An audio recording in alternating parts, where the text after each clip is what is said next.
नमस्कार, मैं अंजलि मिश्रा। स्वागत है आप सभी का दो न्यूज में। आपको बता दें कि ज्ञानवापी मामले में मुस्लिम पक्ष को इलाहाबाद हाईकोर्ट से बड़ा झटका लगा है। जी हां, बिल्कुल सही सुना आपने। मुस्लिम पक्ष ने आपत्ति जताई थी जिस तरीके से पूजा पाठ जो है ज्ञानवापी के तहखाने में हो रहा है, उसे लेकर वो कोर्ट में गए थे, जिसके बाद कोर्ट ने पूजा में किसी तरीके की कोई रोक नहीं लगाई है। और अगली सुनवाई जो है, आपको बता दें कि अगली इसको लेकर सुनवाई 6 फरवरी को की जाएगी।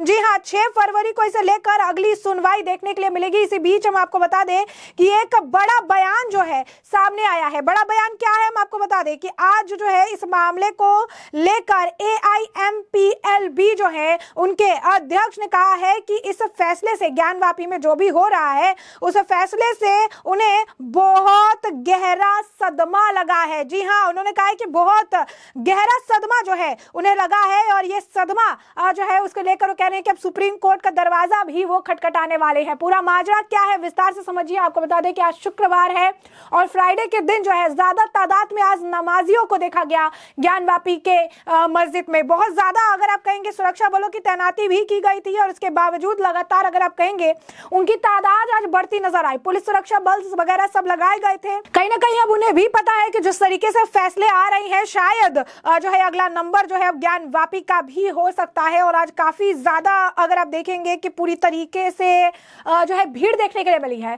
तो उसी के साथ हम आपको बता दें कि उत्तर प्रदेश के वाराणसी में हलचल काफी बड़ी हुई। ज्ञानवापी की जो है व्यास जी तहखाने में पूजा का मामले को लेकर इलाहाबाद हाईकोर्ट अहम सुनवाई की और सुनवाई शुरू होते ही मुस्लिम पक्ष को बड़ा झटका लग गया।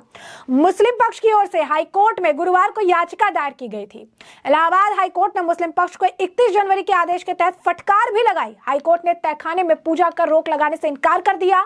ज्ञानवापी व्यास जी तहखाने मामले में जिला जज डॉक्टर अजय कृष्ण जो है विशेषज्ञ ने आदेश के खिलाफ इलाहाबाद हाईकोर्ट में अपील की थी, जिसमें व्यास जी तहखाने में पूजा की अनुमति के जिला जज के आदेश को चुनौती दी गई। दूसरी तरफ अब आपको बता दें कि इस मामले को लेकर जो है दूसरी तरफ मंदिर पक्ष के शैलेंद्र पाठक ने कैविएट दाखिल कर उन्हें भी सुनवाई का अवसर देने की मांग की। अब हाईकोर्ट का बड़ा फैसला आया। प्रयागराज ज्ञानवापी मामले में इलाहाबाद हाईकोर्ट में आज की सुनवाई पूरी हो गई। मस्जिद पक्ष में अधिवक्ता सीनियर एडवोकेट सैयद फरमान अहमद नकवी ने पक्ष रखा, तो हिंदू पक्ष में अधिवक्ता विष्णु शंकर जैन ने मुस्लिम पक्ष की याचिका का विरोध किया। 6 फरवरी को दोपहर 2 बजे अब इस मामले की अगली सुनवाई होगी और तब तक ज्ञानवापी के अंदर उस तहखाने में, व्यास तहखाने में किसी भी तरीके से पूजा पाठ पर रोक नहीं लगाई गई है। जी हाँ, किसी भी तरीके से पूजा पाठ पर रोक नहीं लगाई गई है। इलाहाबाद हाईकोर्ट ने पूजा अर्चना पर रोक जो है लगाने की मांग इन्होंने की थी, लेकिन उन्होंने रोक नहीं लगाई है। कोर्ट ने यूपी सरकार को जगह संरक्षित करने को कहा। हाईकोर्ट ने कहा कि संरक्षित स्थल को कोई नुकसान या निर्माण नहीं होना चाहिए। हाईकोर्ट का फैसला आने के बाद व्यास जी तहखाने में दर्शन पूजन जारी रहेगा। अगली सुनवाई मुस्लिम पक्ष 17 जनवरी 2024 के आदेश को भी चुनौती देगा। कानून व्यवस्था बनाए रखने के आदेश दिए गए हैं।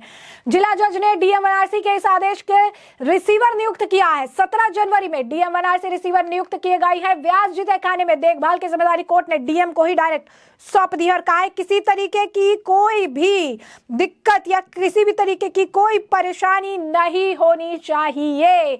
जस्टिस रोहित रंजन अग्रवाल की सिंगल बेंच ने मामले पर सुनवाई हुई और अंजुमन इंतजामिया मस्जिद कमेटी की ओर से पुनर्निरीक्षण याचिका दाखिल की गई। कोर्ट ने यूपी के एडवोकेट जनरल से कानून व्यवस्था को लेकर जरूरी कदम उठाने का आदेश दिया। डीएम वाराणसी को सुरक्षा व्यवस्था सुनिश्चित करने का आदेश भी कोर्ट ने दिया है। जिला जज वाराणसी के आदेश से व्यास जी तहखाने में पूजा अर्चना शुरू हो गई है। बनारसी कोर्ट से आया जो है आपको बता दें कि बनारस की कोर्ट का जो है ये आदेश है। तो बनारसी जिला जज ने 31 जनवरी को व्यास जी तहखाने में पूजा कराने के लिए काशी विश्वनाथ मंदिर ट्रस्ट के पुजारी की नियुक्ति का आदेश दिया था। ज्ञानवापी के तहखाना स्थित मूर्ति की पूजा की व्यवस्था करने का डीएम को निर्देश दिया था। आपको बता दें कि मस्जिद कमेटी इस आदेश के खिलाफ गुरुवार की भोर में सुप्रीम कोर्ट का दरवाजा खटखटाया। सुप्रीम कोर्ट ने मुस्लिम पक्ष को हाईकोर्ट जाने को कहा। मुस्लिम पक्ष ने आनन फानन में इलाहाबाद हाईकोर्ट में अपील की और मस्जिद पक्ष ने व्यास जी तहखाने में पूजा जिला जज के आदेश पर रोक लगाने की मांग की। 17 के आदेश को भी देंगे चुनौती। बता दें आपको ज्ञानवापी मामले में इलाहाबाद हाईकोर्ट में सुनवाई के दौरान मस्जिद पक्ष के वकील सैयद फरमान अहमद नकवी ने कहा कि 31 जनवरी का आदेश आने के कारण तुरंत कोर्ट आना पड़ा। उन्होंने कोर्ट को बताया कि 17 जनवरी के आदेश को भी चुनौती दी जाएगी। 17 जनवरी से डीएम वाराणसी रिसीवर नियुक्त हुए हैं और देखभाल की जिम्मेदारी उन्हें दी गई है। जस्टिस रोहित रंजन अग्रवाल ने अंजुमन इम्तियाज कमेटी की अपील पर सुनवाई की और कोर्ट ने यूपी के एडवोकेट जनरल के वर्तमान स्थिति बताने पर सवाल किया। एडवोकेट जनरल ने कोर्ट को बताया कि वे आज तहखाने में पूजा अर्चना शुरू कर देगा। यह बड़ी संख्या में लोग तहखाने के दर्शन भी कर रहे हैं। कोर्ट ने अब यूपी सरकार की ओर से वहां किए गए इंतजामातों की जानकारी विस्तार में देने को कहा है। मुस्लिम पक्ष ने इसे लेकर ऐतराज जताया था। बता दें आपको कि ज्ञानवापी मामले में इलाहाबाद हाईकोर्ट में सुनवाई के दौरान मुस्लिम पक्ष के वकील ने वैसी जिला जज के 31 जनवरी के आदेश पर आपत्ति जताई थी और कोर्ट में वकील के आदेश को पढ़कर कई बिंदुओं पर अपना ऐतराज जताया। मामले की सुनवाई कर रहे जस्टिस रोहित रंजन अग्रवाल ने मस्जिद कमेटी के वकील से पूछा कि आपने डीएम को रिसीवर नियुक्त किए जाने के 17 जनवरी के आदेश को चुनौती क्यों नहीं दी, सीधे 31 जनवरी के आदेश के खिलाफ याचिका दाखिल की है। ऐसे में यह बताइए कि आपकी अर्जी की पोषणीयता क्या है, क्या उस पर सुनवाई की जा सकती है। 31 जनवरी का आदेश 17 जनवरी को डीएम को रिसीवर नियुक्त किए जाने के आगे की कड़ी है। मस्जिद कमेटी के वकील इस पर अपनी दलीलें पेश करें। याचिका में कहा गया कि अब तक का सीपीसी के आदेश 7 नियम 11 के तहत वाद की पोषणीयता अर्जी निस्तारित नहीं है। इसमें पूजा का अधिकार देने का आदेश सही नहीं है। वही तो हिंदू पक्ष ने वादी शैलेंद्र कुमार पाठक से एक कैविएट दाखिल की। उनसे मांग की गई कि अगर इम्तियाज कमेटी को कोई याचिका दाखिल करती है तो कोई भी आदेश करने से पहले कोर्ट में उसका भी पक्ष सुना जाएगा। वहीं आपको बता दें कि मुस्लिम पर्सनल लॉ बोर्ड के जो अध्यक्ष, उनका कहना है कि ज्ञानवापी में जो हो रहा है उससे सदमा लग रहा है, हम सुप्रीम कोर्ट जाएंगे। तो ज्ञानवापी के व्यास जीते खाने पर कोर्ट के फैसले को लेकर all India Muslim personal law board ने सीधे तौर पर कोर्ट से सवाल किया और कहा कि कोर्ट ने जल्दीबाजी में लिया गया है फैसला। जी हाँ, उनका कहना है कि जो कोर्ट है उसने जल्दीबाजी में ये फैसले जो है ले लिए हैं, जल्दीबाजी में जो चीजें हैं वो की है, ऐसा कहते हुए वो नजर भी आ रही हैं। वैसे उन्होंने कहा कि कोर्ट का जल्दीबाजी में लिया गया फैसला है, आपस में दूरी पैदा करने की कोशिश की जा रही, दलील की बुनियाद पर फैसला हो। ज्ञानवापी में जो हो रहा है उससे सदमे में है। छीनी हुई जमीन पर मस्जिद नहीं बन सकती, लोगों का भरोसा नहीं टूटना चाहिए, इस पर हम अब सुप्रीम कोर्ट जाएंगे। उन्होंने कहा कि दूसरे पक्ष की बात भी सुनी जाए, सिर्फ एक पक्ष के लिए बात नहीं की जाए। ज्ञानवापी मामले पर all India Muslim personal law board के अध्यक्ष खालिद सैफुल्लाह रहमानी ने प्रेस कॉन्फ्रेंस की। ज्ञानवापी मामले पर उन्होंने बड़ा बयान दिया और कहा कि इस पूरे मामले पर जो हो रहा है वो चौंकाने और हैरान करने वाला है। उन्होंने कहा जिस तरह के हालात बन रहे हैं वो हमें अंग्रेजों के दौर की याद दिलाता है।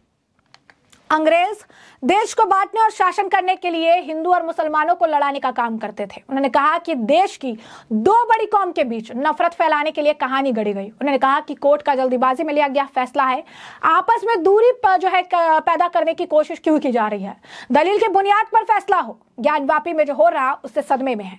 छीनी हुई जमीन पर मस्जिद नहीं बन सकती, लोगों का भरोसा नहीं टूटना चाहिए, इस पर हम अब सुप्रीम कोर्ट जाएंगे कि दूसरे पक्ष की बात भी सुनी जाए। दूसरी ओर समाजवादी पार्टी के नेता राम गोपाल यादव ने भी ज्ञानवापी मामले पर फैसले पर टिप्पणी पर दावा किया कि अदालतें कई मौके पर सही फैसला नहीं सुनाती। यानी समाजवादी पार्टी के नेता भी साफ तौर पर अदालत के फैसले पर अगर आप देखेंगे तो सवालिया निशान जो है खड़े कर रही हैं और वो कह रही हैं कि अदालत के आदेशों का हमेशा विरोध होता है, कि अदालत के फैसले हमेशा सही नहीं होते।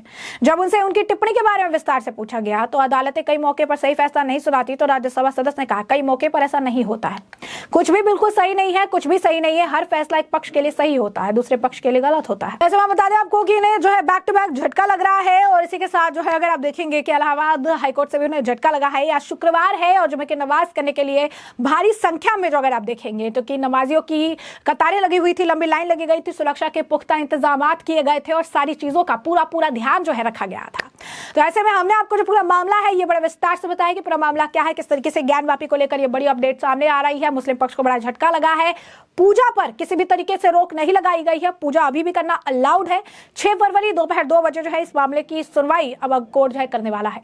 तो ऐसे में अब इस पूरे मामले पर अब आपकी भी जो राय हो हमें कमेंट सेक्शन में कमेंट करके जरूर साझा करिएगा। धन्यवाद।